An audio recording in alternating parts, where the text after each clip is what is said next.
Okay, so this lecture is, as I said, one that I gave yesterday, but it's one that I also have been writing in relationship to you guys and also to my PhD research. And my PhD research has really focused on change, and I don't know whether any of you guys have actually read any of my writing about my PhD, but I will walk through it today because it's sort of, in a way, our studio responds to that research because I've this idea about changing the sort of dial on time where we start to think about geological time. Now, you guys are really, I think, I don't know whether or not you've got a really strong sense of the process, what I call the process discourse in landscape architecture. Have you guys got that whole thing?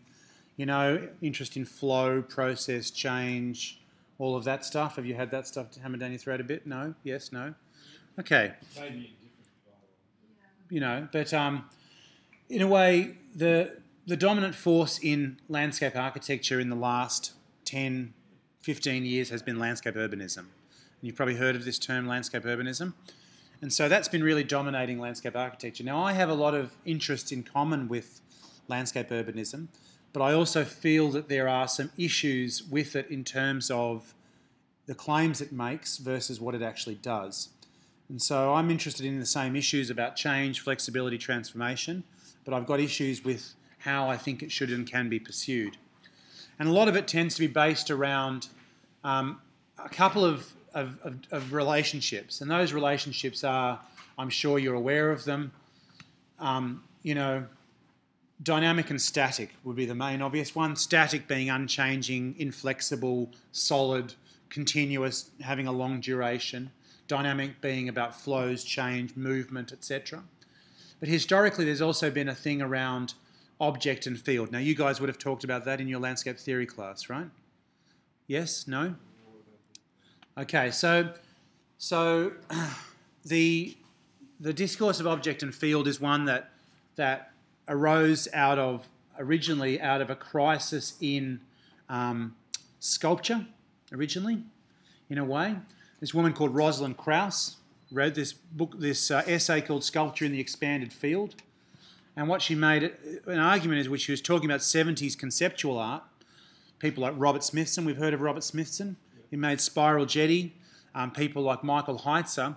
These works moved the sculpture object from being in a gallery on a plinth to instead being a landscape. And she argued that what happened was that sculpture was moving away from being about an object, a thing, to being about a field condition. Now, as Elizabeth Meyer, who you maybe have read some of her writing, she wrote a great essay called Landscape as Modern Other and Postmodern Ground, which would have to be one of the worst titles ever. But she wrote, sort of adapted Rosalind Krauss's idea for landscape architecture. That's published in the Culture of Landscape Architecture book, a book that came out of RMIT in 1993, very significant. And so what she was doing was she was sort of, in a way, extending this idea and saying that this idea is sort of represents a major difference of landscape, because whereas architecture can, in a way, claim to be an object discipline where it's sort of focused on a thing, a whole lot of other things come out of that. By being focused on a thing, it becomes not about its context. Instead of us saying what's its connections, how is it linked into other systems, all of these things, suddenly it becomes self-referential, internalized like a thing, an object. Whereas she would say the field condition is inherently linked together. So the ground or the field is not like the object, it links to everything else, or as my old teacher Peter Connolly would say, it defers to everything else. We can't ever isolate a site because the site links to topography, links to catchments, links to everything else. The whole thing is ultimately connected. In the same way, in an experiential sense, visually, when we think about this object, we can, in a way, it's a focal thing. Whereas the field condition is about your peripheral vision. It's about the fact that the landscape stretches out. So it's a totally different compositional metaphor. Instead of it being, I'm drawing this thing that is like an object focused in, it's about a condition that differs out all the time. We can never isolate it, etc. People know what I'm talking about? Does this make sense to you? Have you heard this discussion before? Yeah. So I think it's a basic idea, but it's quite an important idea for a whole range of reasons.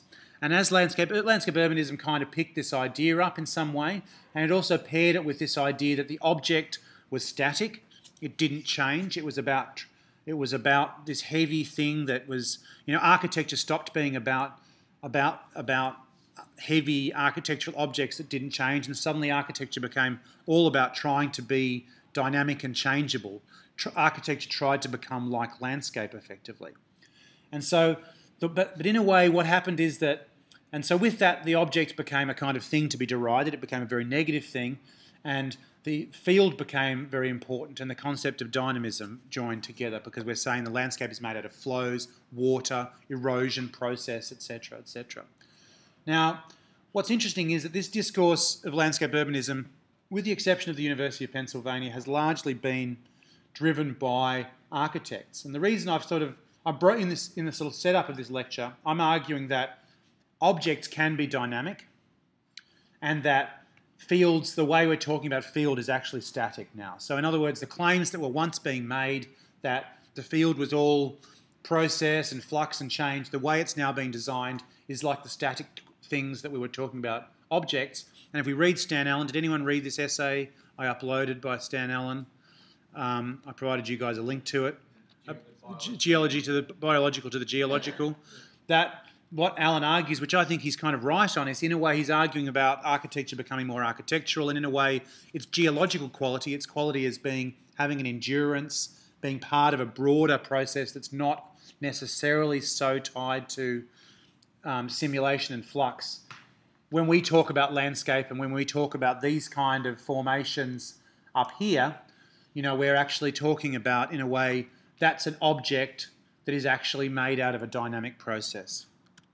But I'm going to start off in this corner over here, and I'm just going to talk about a kind of sort of a classic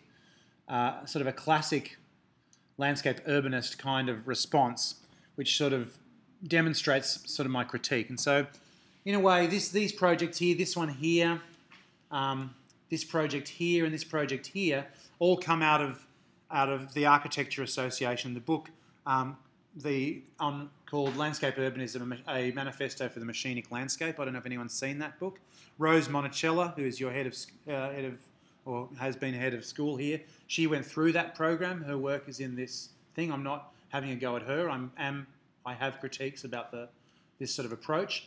In a way, what it was trying to do was it was coming after a period of architectural avant-garde thinking that came through from the Architecture Association, and basically what was happening was that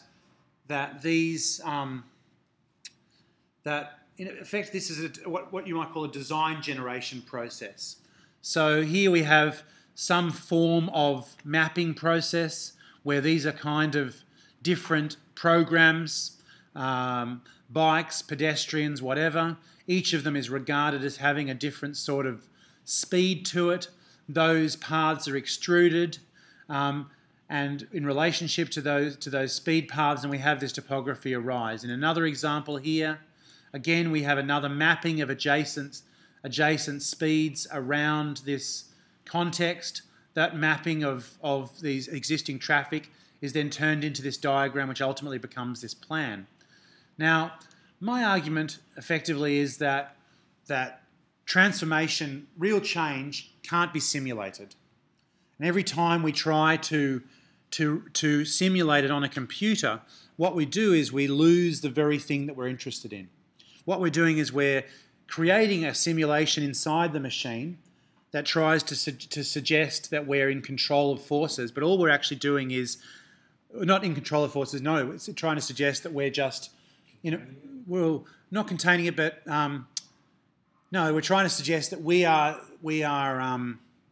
representing those forces that are in the world. Like somehow the forces that are in the world are in the computer. But they're actually not, because the forces that are in the world will not do what you expect them to do. They might do close to what you expect, but there'll always be a degree of differentiation. And so what's tended to happen is this type of landscape urbanist discipline has pursued more and more algorithms, more and more technology is trying to model better the potential change of the world, whereas my basic argument is very simple: just get in the world. The world is already going to be doing this, so let's actually do what designers do, which is we make propositions, they happen, and the world messes with them. And we have some level of prediction in there, but we also welcome some level of change.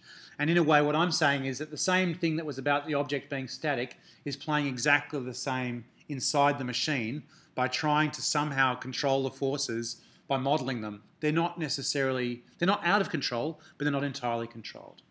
Now, the reason I call it a static field is because ultimately, when this is built, this is would be a three-dimensional built diagram of a mapping of what was originally a flow, and it's no longer flowy. There's no flow left in it. It's just like a museum exhibit of a kind of flow that happened in the past. Now, does that critique? I mean, it's a reasonably simple critique. It's a critique that Stan Allen makes as well. And this interest in things changing and transforming in architecture is one that, I mean, this is a project that I loved this project when I was a student by Sam Slicer, and it was, the idea of it was, in the early days of CAD, so this was a really radical thing, this level of 3D modelling, and Sam, she basically designed this system that could be deployed on railway carriages, where the railway carriages, when they weren't being used, could have this sort of prosthetic house put on top of them, and homeless people could live in them in the shunting docks, etc. So again, it's this thing of by making buildings that move, it's trying to it's like a schizophrenic desire, it's like a Oedipal desire to sort of kill the architectural parent and get away from the fact that the building doesn't change. In actual fact, it's constantly trying to make the building change when its nature is not actually change. Similarly, here's this project. You guys all know this project, the Blur building by Diller and Scorfidio. Ultimately, of course, it's an infrastructure of irrigation nozzles that tries to dematerialise the building, but of course, there's no paradigm change that occurs here because there's no feedback between... There is feedback because there was a computer tracking system on raincoats in this project, but nonetheless, there's no change in the form of the thing on the basis of change. So it may as well be a container. In the same way, the green wall here is an example of, yes, Patrick Blanc's green walls are the best of the green walls, but this vegetation is ultimately, it may as well be brick, it may as well be concrete, because the vegetation is not actually feeding back into the container. There's no way that this vegetation is changing the occupation of the building's materiality. It's just it's an organic finish. It's what we would have called decoration or external works on the building. It's not actually doing anything paradigm shift wise. Similarly, is actually my favourite detail, of course. Everyone knows this detail. Where's this detail from? Yes. This detail, again, is trying to suggest somehow that this edge is blurred, and it's a very smart detail for a blurry edge, but ultimately the edge is still contained. It's just got the appearance of dynamism, the appearance of a blur, but there's no physical change that this is doing in relationship to this. Can someone let this person in? Yeah. There's no physical change occurring of that surface. Do people get this critique I'm making? It's a reasonably straightforward critique. But it's sort of, in a way, it's this thing where these things appear to be like these dynamic fields, but they're actually demonstrated to be what I would call static fields. I only made that term up 2 days ago. I will say that this one, I put this up here because it fit, but this is probably the most interesting, in comparison to this model, one of the most interesting things that's happening in architecture is probably this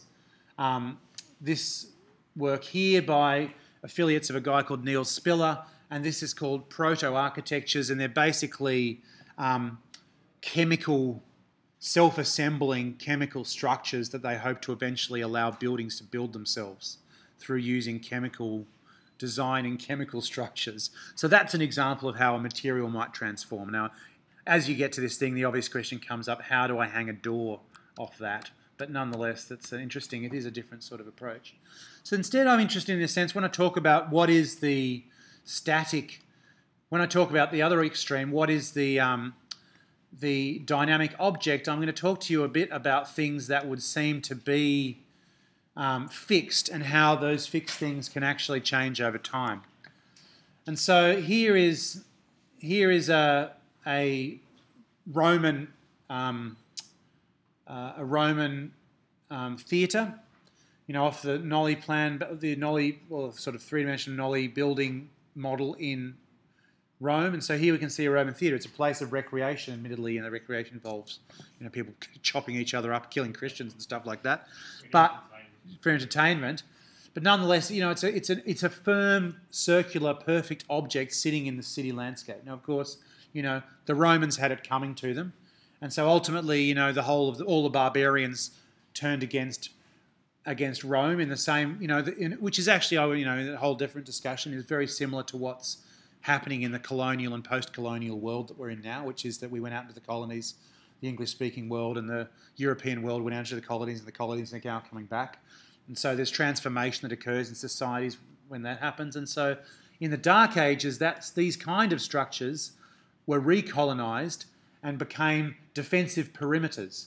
So here we have the outside wall of one of these theatres has been used as a defensive wall like a castle, and instead the city then gets set up in the interior of that structure because now it becomes a defensive perimeter.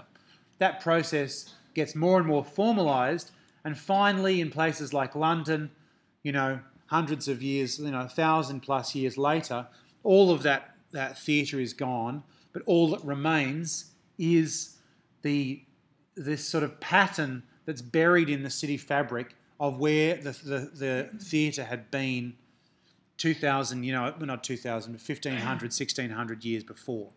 And so what would seem to be a static object, a static form, over time becomes and demonstrated to have had very dynamic effects.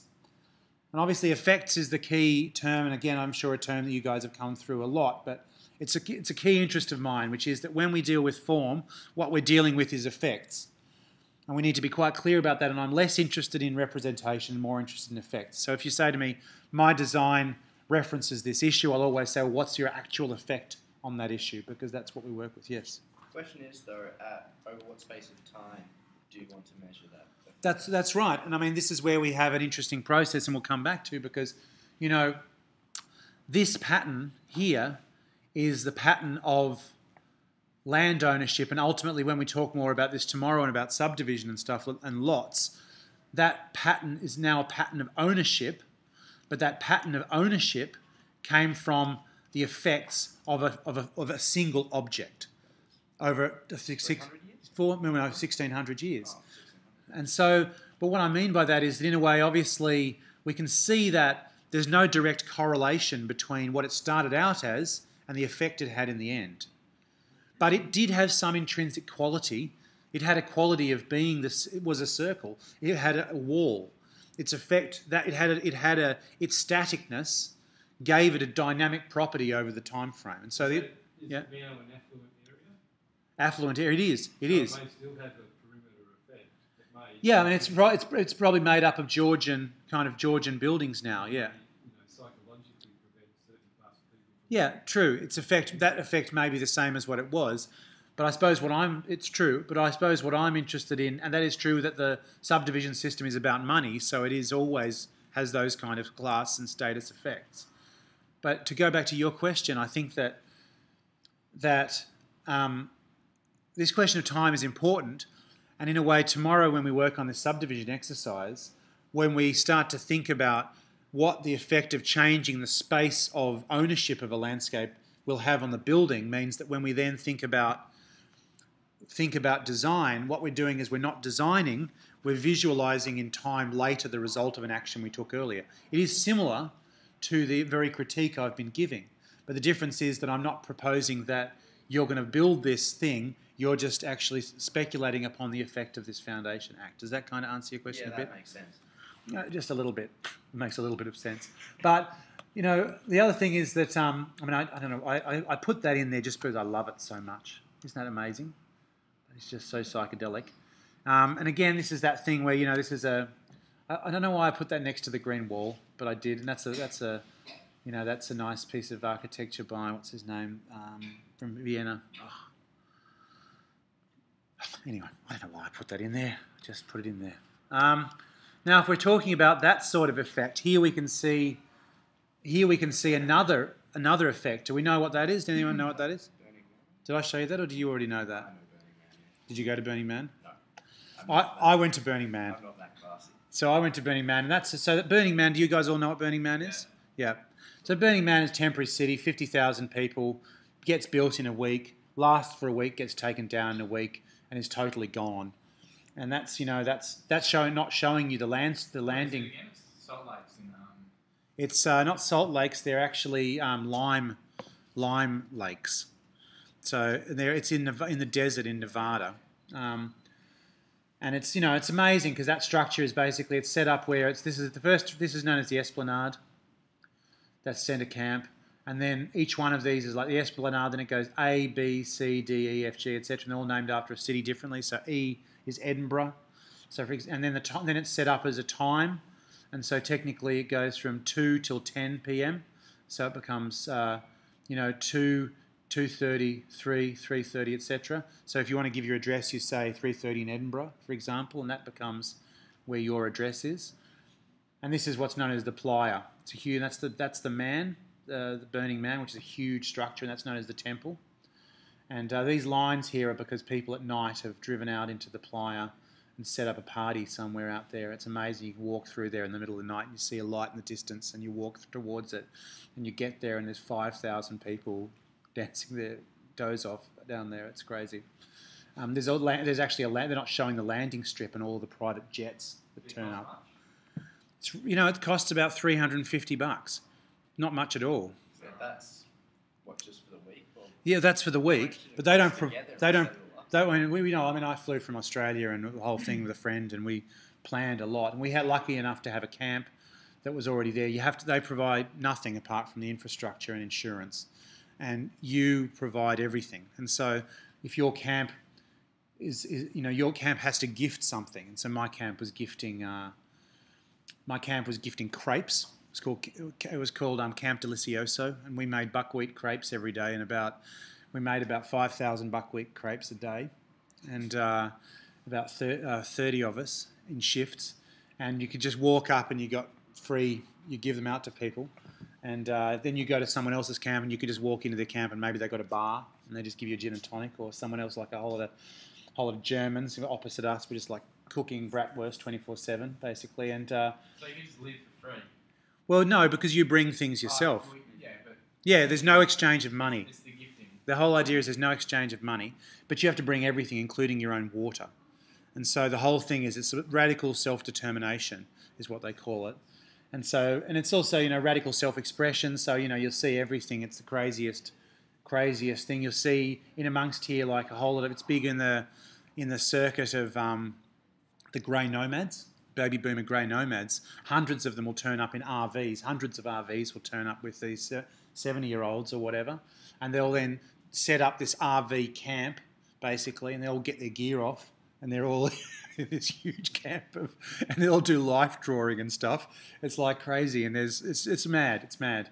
I ended up, just as one little story, one night I went to the camp near us, and it was there was I didn't really pay proper attention, but I went to the bar because if there's a bar you can go to it, and there was a wheel there, and you spin the wheel, and the one part of the wheel said margarita.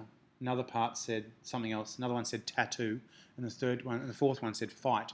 And I didn't even think, and it landed on fight.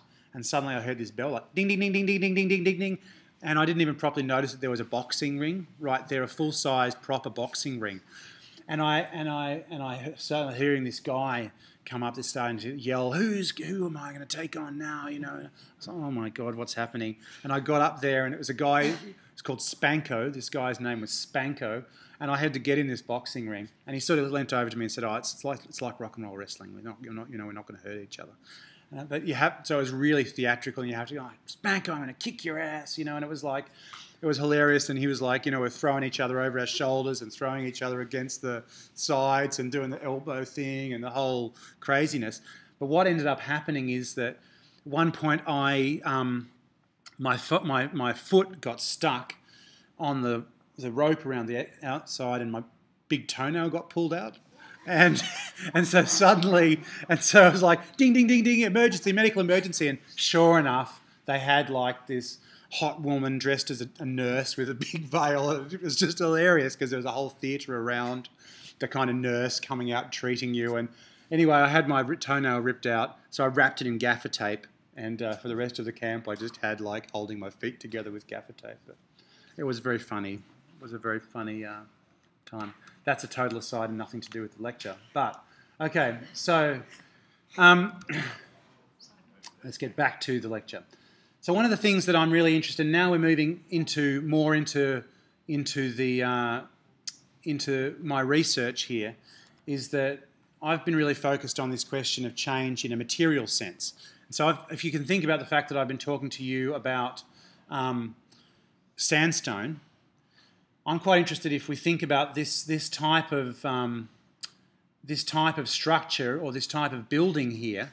If we think about that, then in a way we can think about sandstone in the same sort of way, and the fact that materials gain qualities and transformation, objects gain qualities and transformation over time. And all it changes is the time intervals, but also points of configuration. And so that's why I often show this project, which is I also discuss in my doctorate, which is that, you know, have you guys seen this project before at all? It's by a guy called Gustav Lange.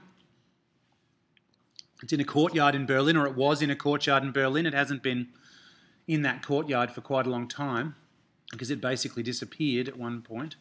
So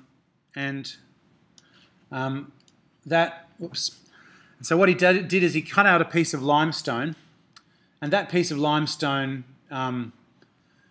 was configured in such a way that it shows a lot of the material defects, or not material defects at all, but the material qualities on its edge. And so as we can see here, that cut face reveals all of these fissures and pockets and changes in texture.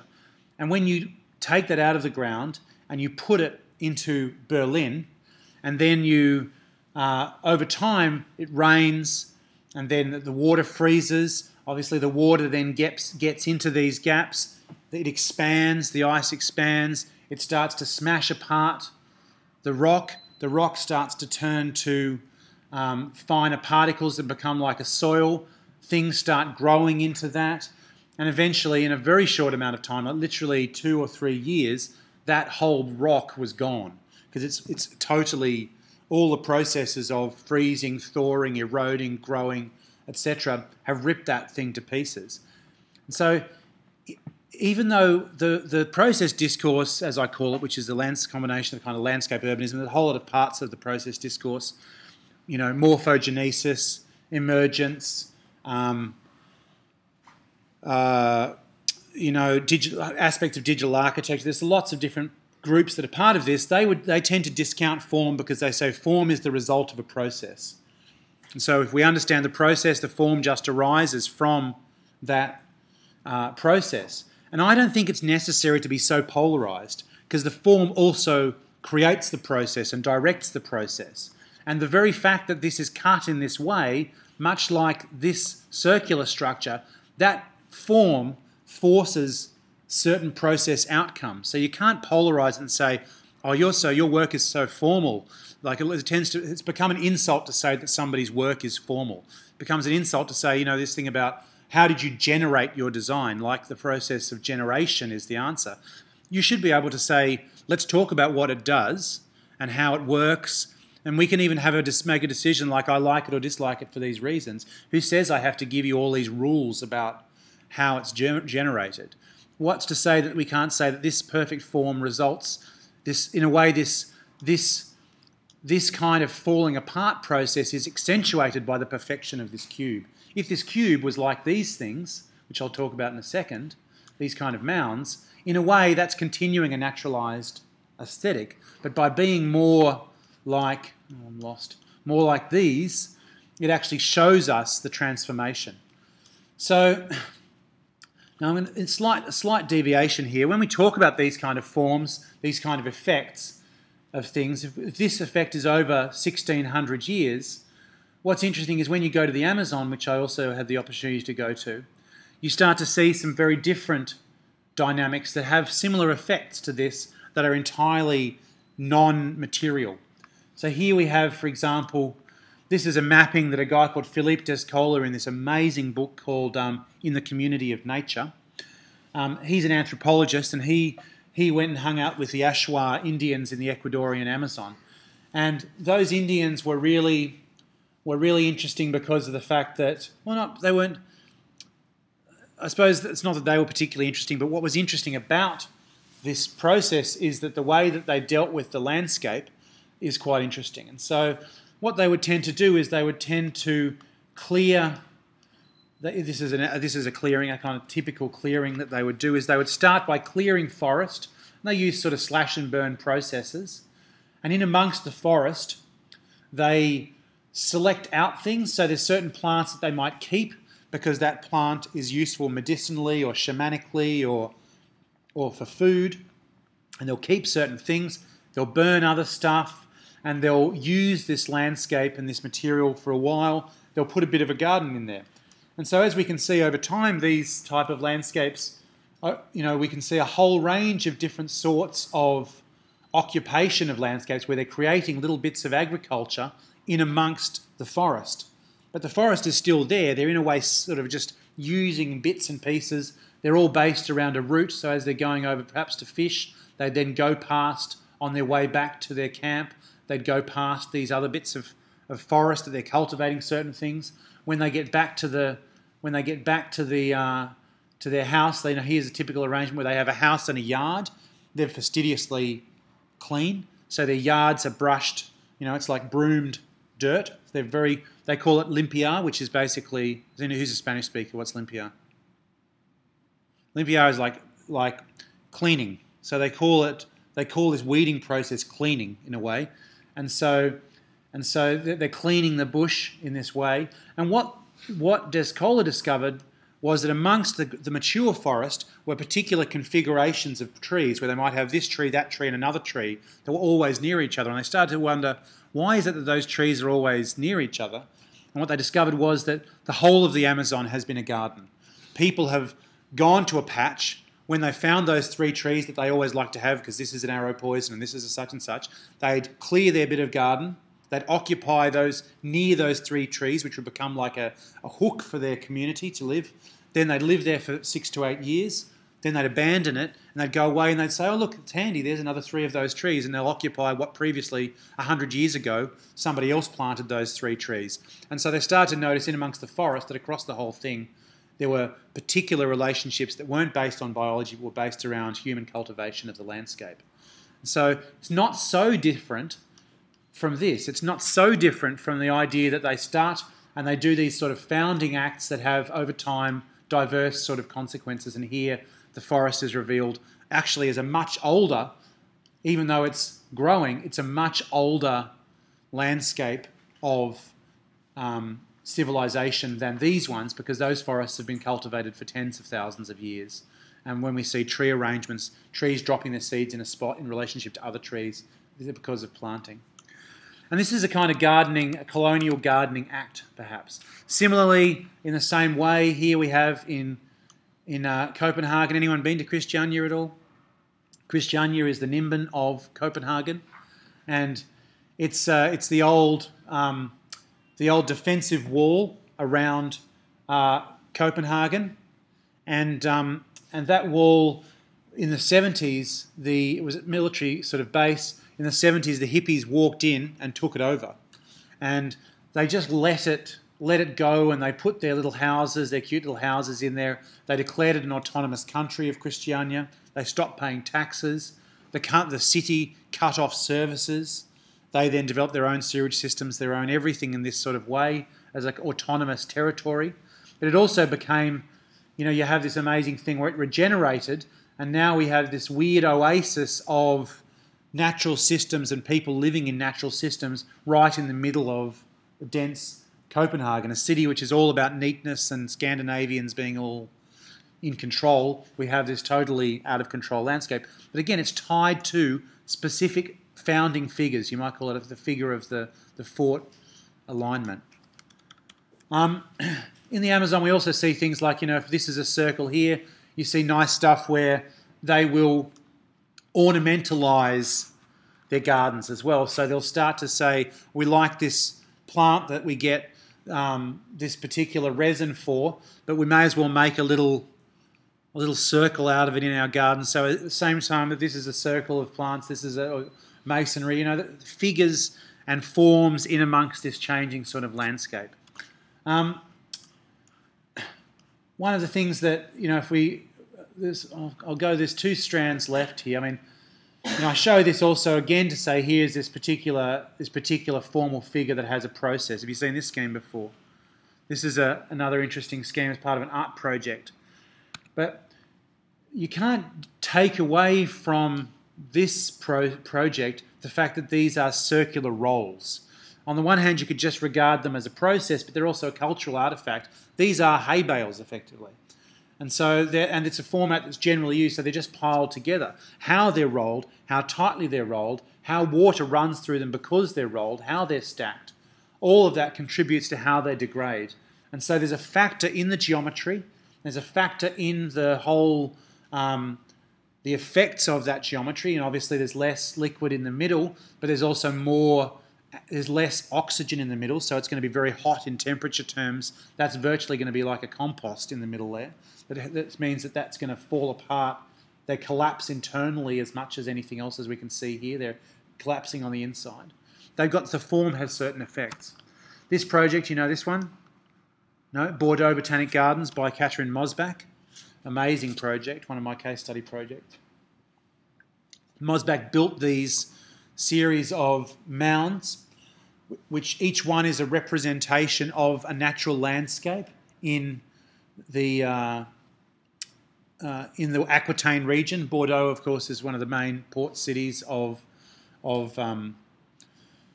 France, and it's an amazing city, Bordeaux wine, and beautiful. If you're going to visit another city in France other than Paris, I would really recommend Bordeaux. It's a beautiful city. And so Mosbach got a road contractor who worked all over the Aquitaine region and said, when you're next working on roads, can you scrape off and collect the sub-basin stuff underneath the roads or in the new places where you're building roads and keep the layers separated? And she then simulated the natural soil horizons and then covered the surface with seed from those same regions. And each of them is graded so when it rains, water, you know, runs down the top, and then they erode and deposit, they change form and deposit material at the base of these mounds. And you know, here's how she sort of designed these soil profiles. And you can see these are the different sorts of layers, and this is what's happened over time, is that they start to collapse. Now, this is one of these profiles, and she's also in this edge used like not reinforcing mesh, it's more like chain wire fencing that's cut into strips, that's laid horizontally in the layers so that the edge profile is held together by stitching across each layer. So as you build it up, you put a layer in. In actual fact, what she did originally was built a mound on this side, then put a membrane on top of it, and then filled against it in layers, if you can imagine. And then as she built the layers, she'd put these bits of reinforcing through here and mix it with lime so that each layer is stabilised, and then take away the mound that previously was on the other side to reveal this quite amazing form on this side. But what I'm interested in is that how she detailed this and how it was allowed to change determines how this collapse occurs. So if we're talking about this question about effects and about regulation of effects, how that edge has been detailed is like a time machine that determines how it's going to erode. So if we were designing this, we can on the one hand work with the top topography, but we can also then work with this edge and say that this edge is like a little time bomb, that we're changing it. As it crosses its length, we could use different levels of lime mixed in, we could use different amounts of the reinforcing, and it will, in a way, sequence or choreograph the failure. So if we're talking about the idea, for instance, in these ones here of this thing transforming over time and about the dynamic of that wall or this shape, similarly, the detail of that will determine how this collapses. But what we can see here in this fence, what we can see here in this sign, is that how much space do we really have in the world for transformation of spaces, real transformation. We have certain expectations about the public realm, that the public realm is going to be predictable and that it's going to be maintainable. And when we undertake Maintenance Act, we want there to be an edge. We need the edge to demonstrate that the person who's maintaining it works to this point. We also want to know that you use this space, this zone for this reason, and this space for this reason. And we're talking about the edge of the city. We're talking about how much trouble we had finding the edge in a way. And so this is a sort of oblique example of how you can regulate change by how one works with these kind of edge conditions. One of the things I'm really interested in is we spend a lot of our time trying the process discourse is simulating transformation, but then building a static diagram of change. Whereas here we have real things changing. How much are we going to let them change? Where is the space that they can change? This can change because there's a surface here where it can collapse into, and you can walk around it and it's not going to stop you doing anything. And even so, they feel like you have to, hey, this area is out of control. We've got to fence you off, stop you doing it. This is a thing to say, this is an exhibit. Please don't climb on the exhibit, even though now the grade allows you to just quickly scamper onto the mound. That change in function has arisen through the way that the dynamic of erosion has occurred. We don't want you to do that. This is an exhibit. It's not a real thing. It's not a usable thing. That's right. It wasn't predicted. And so, in a way, you could say that's an interesting transformation. Maybe another way to do that is that you have, on top of this, you have something embedded up there waiting for later, that when you climb and scamper to the top, you discover there's a little seat there you didn't know that there was. I mean, what could you have that tries to work with these sort of tolerances? And what I really argue a lot and focus on, this is because I've come from this gardening background, is that how can we have a real-time practice of change? How can we work in real time? Change occurs in real time. Things happen in the world in the same time as we happen in the world. And so one of my favourite projects is this project called the Eco Cathedral by this guy called Louis Leroy. He just died last year, but he had a great project in the Netherlands where he arranged on his empty paddock in this place called Heerenveen, which is basically the top Friesland, which is the north of the Netherlands. He had this thing where he said, "Yeah, please dump your brick rubble on my empty field," because in a way, there is no topography in the Netherlands, so any bit of small topographic change is very significant. What he would do then is, with his hands, as he likes to say, he would just lay one brick and then lay another. He would not use any mortar because he had this idea that he would say, you've got to leave a space for nature. And he wasn't meaning that in a romantic way, he was meaning in a very literal way. That every time we have a gap, an uneven gap like this, we create a microclimate that can be occupied by other organisms that has microclimatic effects. And so he would arrange them. And another one, he had a kind of radical, he would arrange them using this. He called them tables. This is how he built them, so they were always battered on an angle. Depending on what the modules he found at that time, he would arrange them in a way where they all, they had different sorts of layers. The broken pieces and sand he would chuck in the middle. And what would happen over time is that as they would grow, plants would just colonize them. The shape that they had would cause different sorts of plants to colonize them. He never planted a thing in the whole thing. All he did was lay one brick after another. And over time, over 20 years, this arose. And so as that arose, he also developed this theory, which was that in our economic world, because we're so based on this idea that time is money, we've lost track of what our bodies are capable of. As we get more and more technological, we have to do, he was quite interested in this thing that, we now have to, as humans, force ourselves to exercise. We're doing things where we're not using our bodies. And so his interest was out of what can you do in an hour with your hands, with no tools. And so he would start with a stockpile, and he would then begin arranging the blocks from the stockpile. So it would always depend on where the stockpile was. If the stockpile was there, you can only really get the bricks as far as you can throw them. So his first act was always sorting. because I went there and worked there for a while, and you just literally start by throw this type of module over there, or move half the stack over there and over there, bang, bang, bang, bang, bang, bang, over there, etc., etc. And we would literally sort first, and then once that pile's over there, we would start to arrange. Now, how much time do you have? I was there for a block of 6 weeks, so because I wanted to see an end, I ended up building certain things based on seeing the outcome. But for him, it was a much more zen thing. No, it's just all I do is I place one brick and then I place another brick. And over 20 years, this is what's happened. Whereas when I had 6 weeks, I was like, no, I want to see an outcome. So his thing was always with me, stupid Australian, you want to see an outcome when the whole thing is not about outcome, it's about just one brick after another. It's very judo kind of thing. And this sort of relationship where he would say, out of my labour, I get a huge amount of outcome. So I put these bricks down and all of this vegetation grows. And he would say, I get a better return from my time investment in terms of complexity and specificity.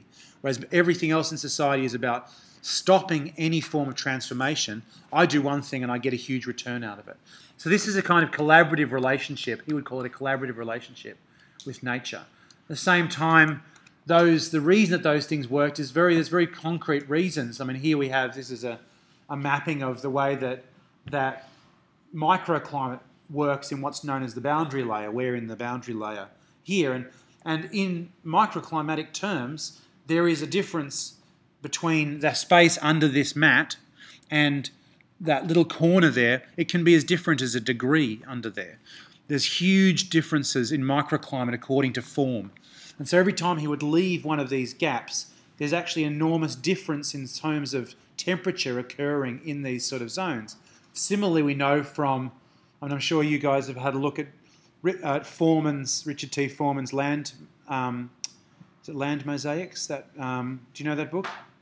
It's a great book about landscape ecology, and he does this stuff where he maps patches and patch dynamics. And so here we would have this. Here he would say that the shape of the edge produces biodiversity and spatial diversity. So here these constructions are literally masses of small edges, which is why this one little spot has produced some of the richest biodiversity in the Netherlands, and he's done nothing apart from arrange bricks. And so that's an act that one does in time in terms of this relationship between form and effect. Here's another project that I'm fascinated by, which we'll end up on, which is by a landscape architect, a modernist landscape architect called Sven Ingvar Andersen. And Andersen was one of the great, have you guys heard of him? No? Danish landscape architects. Denmark has an amazing landscape architectural tradition. Really beautiful work in Denmark. And this garden is his own garden. He planted all these hawthorns in this sort of perfect alignments to make these rooms. And some of them he pruned into these shapes of, this is like, he calls this his chook yard. So this is this zone here, and he pruned it into the shape of chooks. I went there thinking that was interesting because he was making this kind of topiary project. But what became more interesting to me was the way that he pruned and configured these edges. And so here we have the situation where even though each one of these plants is put on exactly the same alignment, as they've grown, they've started to grow into each other, they've started to shade each other. What happens when things shade each other is that the stems will lengthen out to try to get to light. You produce competition.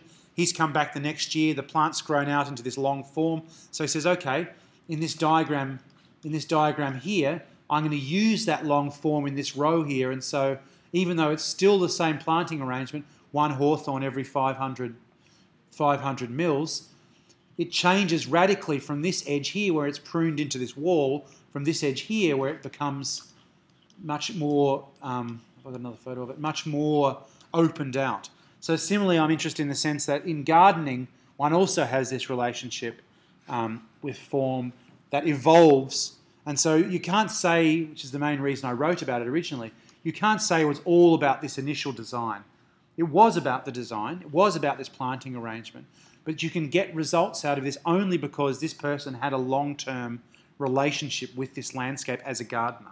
This planting plan could not determine what the outcome was going to be. the reason I talk about it is that's a really important idea, which is typically people say, no, what we should do is we should write a maintenance specification, maintenance techniques to get this outcome. Because they're still thinking of, in my mind's eye, I have an idea of what this is going to be like at the end. He used to like saying, because he used to talk a lot about these chickens, he used to say, in this hawthorn is the potential to be a tree, a shrub, or a chicken. I'll cut it into the shape of a chicken. And he said, but those things will only remain a chicken for as long as I can physically get on a ladder to prune them. And as soon as I stop being able to prune them, the chickens will turn into a hawthorn grove. Now, he could certainly predict. Ultimately, what's interesting is that everyone kept clipping that to be a chicken because everyone went, oh, it's all about the chickens. Whereas I found it most interesting to think, no, it's all about these spaces here that have only resulted through the fact that he's been able to go, hey, look what's happening in my garden. So it's not about prediction. It's about taking a punt and then working with the punt as it develops over time. Yes, it is about the initial configuration. No, it's not all about the configuration. It's about what comes after and our ability to adapt to what came before and roll with it in exactly the same way that these guys do in this situation, in exactly the way that these guys do in this situation, in exactly the way that ultimately is what happens in the property system. Just a little hook back to our original thing. I just thought I'd drop that in there. But when we subdivide land, when the Melbourne grid got set out, the beautiful Melbourne grid got set out, do you think that they knew that it was going to turn out exactly like this? They didn't know that. They knew that they had some dimension. Now go to Adelaide, have a look at the Adelaide grid. Doesn't quite work. There's a dynamic in Melbourne between the grid, population, development that allows the city to work in that sort of way. Now, there's the seed of the future in it, undeniably, but there's also within it all the layers that have been added, but it's still ultimately inhibited in some sense by that geometry. So when we start to think about this idea of setting out this edge landscape, we're seeding it in the same way that the Melbourne grid seeds a landscape. It seeds a landscape because one of the things they've done in Melbourne, for example, if you go down Swanson, there's relatively small amounts of consolidation that have occurred. There are some parts, Manchester Unity building down there is a larger consolidation, but a lot of them have remained to be much smaller things. Now, how do we ultimately stop consolidation? I'll talk about this tomorrow. We put in a laneway. We force the grid to have finite edges. So yeah, it can get bought out, 10 properties get bought out and it becomes this, but it'll never get more than that because we have this. Or another innovation will come, like Maya will have to put a walkway over the top. So how that initial seeding occurs will set up the dynamics of a whole range of things that will follow. Okay, any questions, comments, thoughts? Want a break? Probably. Okay, I will finish.